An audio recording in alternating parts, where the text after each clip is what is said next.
थोड़ा सा नीचे थोड़ा सा नीचे करना भी सीखना चाहिए। उल्टा जब जो चैप्टर आप पढ़ते हैं, मैंने एक अनुभव किया है कि आप उस पर प्रश्न बनाएं कि एज इफ आप आईएएस में क्वेश्चन सेट कर रहे हो। गांव में अगर जाते हैं तो गांव में भी जा करके गांव की परिस्थितियों को देखिए। सिर्फ किताब पढ़ने से नहीं होगा। आप छुट्टियों में जाते हैं तो गांव में जा करके वहाँ गरीबी किस प्रकार की है, वहाँ पर किस प्रकार का समाज है, हमारा समाज की समस्याएं क्या है, नहीं अच्छा हो। अगर आपका सूट करता है कि अगर हमारे सिविल सर्विसेज हमारे लिए एक अच्छा अवसर दे सकता है तो ज़रूर उसके लिए प्लान कीजिए और तब फिर आप पूरा मन लगा के पढ़िए। वर्कशॉप और सेमिनार जो शहर में चल रहे हैं उसको ज़रूर अटेंड कीजिए। उससे बहुत अंतर पड़ता है आपके पर्सनालिटी में भी, आपकी समझ में भी।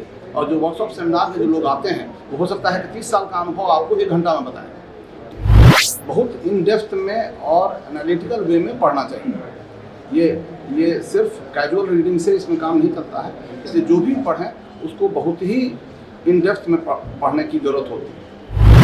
सर बताया जाए सर, आज ओपनिंग हो रही है, क्या कुछ खास रहेगा दूसरे संस्थानों की तुलना में?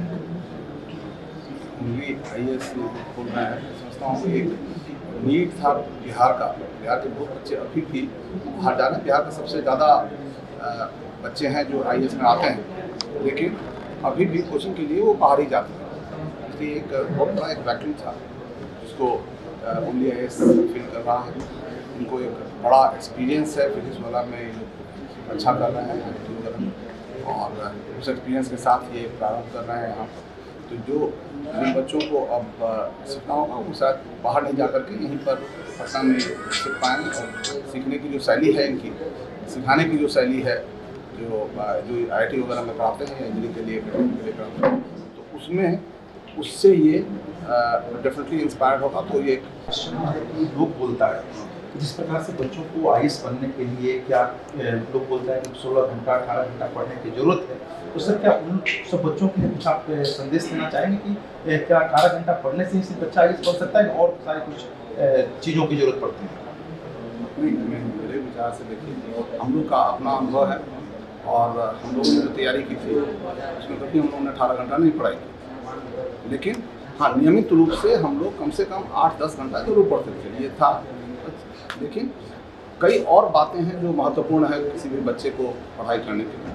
पहली बात तो ये कि बहुत इन डेप्थ में और एनालिटिकल वे में पढ़ना चाहिए। ये सिर्फ कैजुअल रीडिंग से इसमें काम नहीं करता है। इसलिए जो भी पढ़ें उसको बहुत ही इन डेप्थ में पढ़ने की ज़रूरत होती है। दूसरी बात ये कि आप अपना स्किल सेट, अपना जो पर्सनैलिटी है, किस तरह की पर्सनैलिटी है, किस तरह का इंटेलिजेंस पैटर्न है आपका, आप अगर वर्बल सेट के हैं या लॉजिकल सेट के हैं, या किस तरह से आपका जो मल्टीपल इंटेलिजेंस आपका कैसा है, ये देख करके ही डिसाइड करना चाहिए कि हमको किस काम को करना चाहिए। पहले मैं यह भी सभी बच्चों को करना चाहता हूँ कि कभी ये डिसाइड नहीं कीजिए कि आपको ऐसी में जाना है। ये भी एक गलत फहमी है। आपके लिए हो सकता है दूसरा सेक्टर भी उतना ही अच्छा हो। अगर आपका सूट करता है कि अगर हमारे सिविल सर्विसेज हमारे लिए एक अच्छा अवसर दे सकता है तो ज़रूर उसके लिए प्लान कीजिए और तब फिर आप पूरा मन लगा के पढ़िए। तीसरी बात मैं ये कहना चाहूँगा कि सिर्फ कोचिंग इंस्टीट्यूट एक बहुत अच्छा अवसर होता है जबकि आपको टारगेटेड पढ़ाई होती है, लेकिन उसके साथ साथ मैं यह भी आपको सजेस्ट करूँगा कि आप जो वर्कशॉप और सेमिनार जो शहर में चल रहे हैं उसको ज़रूर अटेंड कीजिए। उससे बहुत अंतर पड़ता है आपके पर्सनालिटी में भी, आपकी समझ में भी। और जो वर्कशॉप सेमिनार में जो लोग आते हैं वो हो सकता है कि 30 साल का अनुभव आपको 1 घंटा में बताएं। तो वो उसको ज़रूर अटेंड किया कीजिए जो भी यहाँ पर चल रहा है। और जो कंकरेंट विषयों पर चलता रहता है तो वो एक अटेंड करना आपके लिए अच्छा होगा। और एक और बात मैं हमेशा सजेस्ट करता हूँ सभी को कि आप लोग ज़रूर प्रयास कीजिए कि भारत को देखिए। गांव में अगर जाते हैं तो गांव में भी जा करके गांव की परिस्थितियों को देखिए। सिर्फ किताब पढ़ने से नहीं होगा। आप छुट्टियों में जाते हैं तो गांव में जा करके वहाँ गरीबी किस प्रकार की है, वहाँ पर किस प्रकार का समाज है, हमारा समाज की समस्याएं क्या है, हमारे गांव की समस्या क्या है, हमारे शहरों की समस्या क्या है, इसको थोड़ा सा महसूस करना सीखना चाहिए। क्योंकि इससे आपके राइटिंग में भी सुधार आएगा और इससे आपके इंटरव्यू में भी आपको काम आएगा ये। इसलिए ज़रूर देखना चाहिए, घूमना चाहिए और समझने का प्रयास करना चाहिए। इसके अलावा मैं ये कहूँगा कि आप नियमित रूप से लिखिए। लिखना, जो पढ़ते हैं उसको लिखना जरूरी है। लिखना और लिखना, ये सबसे इम्पोर्टेंट चीज़ है कि आप लिखना। और साथ साथ 2-3 और बातें मैं आपको कहना चाहूँगा। एक कि सिर्फ उत्तर देना नहीं, प्रश्न करना भी सीखना चाहिए।